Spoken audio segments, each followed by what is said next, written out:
ಹೆಣ್ಮಕ್ಳ ಮದುವೆ ವಯಸ್ಸು 21ಕ್ಕೆ ಏರಿಕೆ ವಿಚಾರಕ್ಕೆ ಸಂಬಂಧಿಸಿದಂತೆ ರಾಷ್ಟ್ರೀಯ ಮಹಿಳಾ ಆಯೋಗದ ಸದಸ್ಯೆ ಶ್ಯಾಮಲ ಕುಂದರ್ ಸಹಮತವನ್ನ ವ್ಯಕ್ತಪಡಿಸಿದ್ದಾರೆ. ಮಹಿಳೆಯರ ಮದುವೆ ವಯಸ್ಸನ್ನ 21ಕ್ಕೆ ಏರಿಸಿರುವುದು ಅವಶ್ಯಕವಾಗಿದೆ. ಮಹಿಳೆಯರ ಸಬಲೀಕರಣಕ್ಕೆ ಈ ನೀತಿ ಜಾರಿಯಾಗುತ್ತಿದೆ. ಬೇಟಿ ಬಚಾವೋ ಬೇಟಿ ಪಢಾವೋ ಯೋಜನೆಯ ಉದ್ದೇಶವೂ ಇದೇ ಆಗಿದೆ.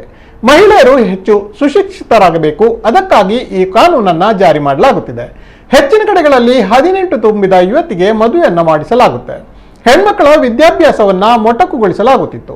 ಪದವಿ ಪಡೆಯಲಾಗದೆ ಅನೇಕ ವಿದ್ಯಾರ್ಥಿನಿಯರಿಗೆ ತೊಂದರೆ ಕೂಡ ಆಗುತ್ತಿತ್ತು. ಮನೆಯವರ ಒತ್ತಾಯಕ್ಕೆ ಮಣಿದು ಮದುವೆಯಾದ ಘಟನೆಗಳು ಅನೇಕ ಇವೆ. ಸಣ್ಣ ವಯಸ್ಸಿನಲ್ಲಿ ಹೆಣ್ಮಕ್ಕಳು ಮದುವೆ ಜೀವನದ ಬಗ್ಗೆ ಮಾನಸಿಕವಾಗಿ ಸಿದ್ಧರು ಆಗಿರುವುದಿಲ್ಲ ಎಂದವರು ನುಡಿದರು. ಅದಕ್ಕಾಗಿ ರಾಷ್ಟ್ರೀಯ ಮಹಿಳಾ ಆಯೋಗ ಈ ಸಲಹೆಯನ್ನು ಕೂಡ ನೀಡಿತ್ತು ಎಂದ ಅವರು, ಯುವತಿಯ ಮದುವೆ ವಯಸ್ಸನ್ನ 21ಕ್ಕೆ ಏರಿಸಬೇಕೆಂದು ಸರ್ಕಾರಕ್ಕೆ ಸಲಹೆಯನ್ನ ನಾವು ನೀಡಿದೆವು. ಯುವತಿಗೆ ಮದುವೆ ಮಾಡಿಸಿದರೆ ಮಾನಸಿಕತೆಯ ಮೇಲೆ ಪರಿಣಾಮ ಬೀರುತ್ತದೆ ಇದು ಎಂದು ವರದಿಗಳಿಂದ ಸಾಬೀತಾಗಿದೆ ಎಂದವರು ಅಭಿಪ್ರಾಯಪಟ್ಟರು. ಮಕ್ಕಳಿನ ವಯಸ್ಸು ಮದುವೆಯ ವಯಸ್ಸನ್ನು 21ಕ್ಕೆ ಏರಿಸುವುದು ಸ್ವಾಗತಾರ್ಹವಾಗಿದೆ. ಯಾಕಂದ್ರೆ ಕೇಂದ್ರದ ಪ್ರಧಾನಮಂತ್ರಿಯವರು ಬೇಟಿ ಬಚಾವೋ ಬೇಟಿ ಪಢಾವೋ ಈ ಯೋಜನೆಯನ್ನು ಜಾರಿಗೆ ತಂದದ್ದು ಯಾಕೆ ಹೇಳಿದ್ರೆ ಹೆಣ್ಣು ಮಕ್ಕಳಿಗೆ ನಾವು ಶಿಕ್ಷಣವನ್ನು ಕೊಡಬೇಕು ಅನ್ನುವಂತ ದೃಷ್ಟಿಯಿಂದ. ಈ ಹಿಂದೆ 18 ವರ್ಷ ವಯಸ್ಸಿನಲ್ಲಿ ಹೆಣ್ಣು ಮಕ್ಕಳ ವಿವಾಹ ಆಗ್ತಿತ್ತು. ಆಗ ಆಕೆ ದ್ವಿತೀಯ ಪಿಯುಸಿಯಲ್ಲಿ ವ್ಯಾಸಂಗ ಮಾಡ್ತಿದ್ಲು.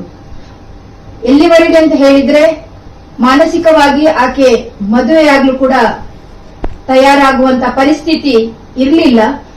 ಇವತ್ತು ಈ ಒಂದು ಕರಡು ಮಸೂದೆ ಜಾರಿಯಾದ್ರೆ ಹೆಣ್ಣು ಮಕ್ಕಳು ಕೂಡ ತನ್ನ ವಿದ್ಯಾಭ್ಯಾಸವನ್ನು ಮುಂದುವರಿಸಬಹುದು. ಆಕೆ ಕೂಡ 21 ವರ್ಷದ ನಂತರ ಮದುವೆಯಾಗುವುದರಿಂದ ಮಾನಸಿಕವಾಗಿ ಮತ್ತು ತಾಯ್ತನಕ್ಕೆ ಯಾವ ರೀತಿ ಹೆಣ್ಣು ಮಕ್ಕಳನ್ನು ತಮ್ಮನ್ನು ತಾವು ತೊಡಗಿಕೊಳ್ಬಹುದು ಅನ್ನುವುದಕ್ಕೆ ಕೂಡ ಆರೋಗ್ಯದ ದೃಷ್ಟಿಯಿಂದ ಕೂಡ ಈ ಒಂದು ಯೋಜನೆ ಜಾರಿಗೆ ಬಂದ್ರೆ ಅತಿ ಉಪಯೋಗ ಅನಿಸುತ್ತದೆ ಮತ್ತು ಇದರಿಂದ ಮಹಿಳೆಯರ ಸಬಲೀಕರಣವನ್ನು ನಾವು ನೋಡಬಹುದು. ಹೆಚ್ಚಿನ ಸಂಖ್ಯೆಯಲ್ಲಿ ಶಿಶುಗಳ ಮರಣವನ್ನು ತಪ್ಪಿಸಬಹುದು.